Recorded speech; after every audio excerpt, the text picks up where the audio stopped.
नमस्कार, मी प्रतीक्षा. माझ्या यूट्यूब चॅनलवरती तुमच्या सर्वांचं मी मनापासून स्वागत करते. तर शांत राहायला शिका.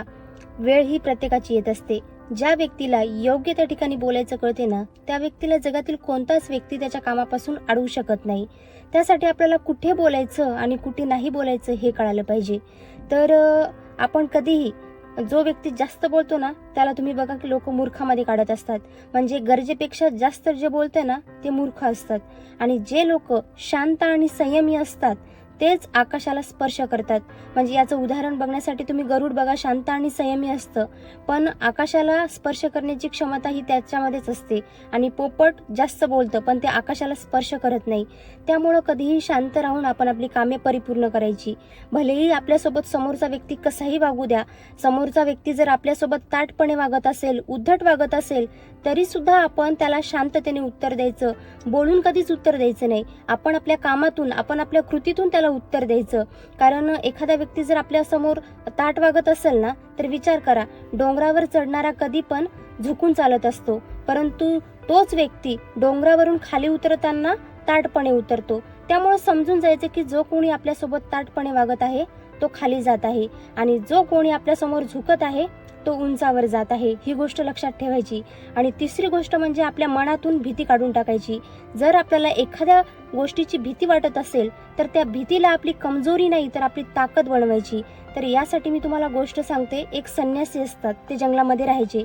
एक व्यक्ती असतो, त्याला अशीच भीती वाटायची, म्हणजे त्याला स्वतःला तो कमजोर फील करायचा.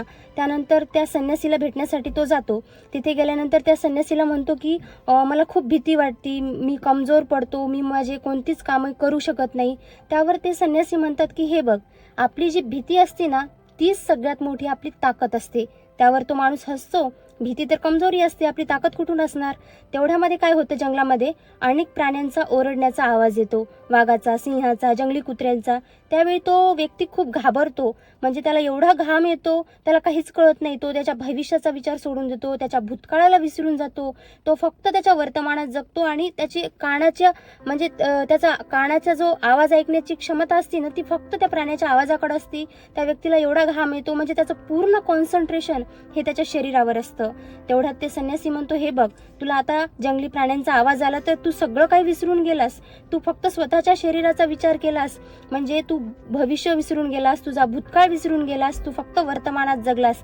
विचार कर, आता यामधला जर जंगली कुत्रा तुझ्या मागे लागला तर तू काय करशील.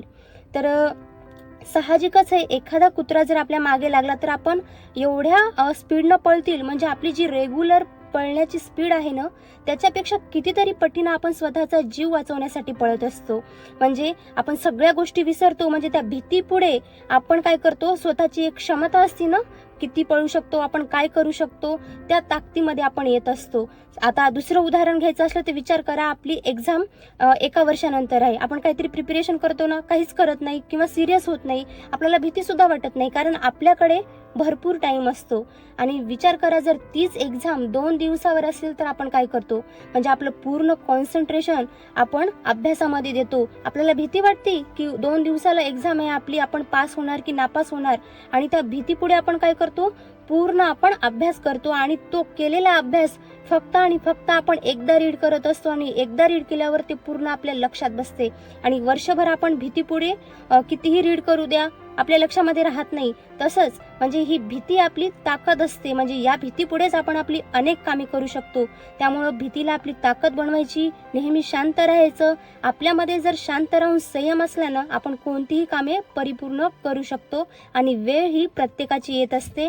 माझा व्हिडिओ कसा वाटला नक्की कमेंट करून सांगा. माझ्या चॅनलवरती नवीन असाल तर सबस्क्राईब करा. धन्यवाद.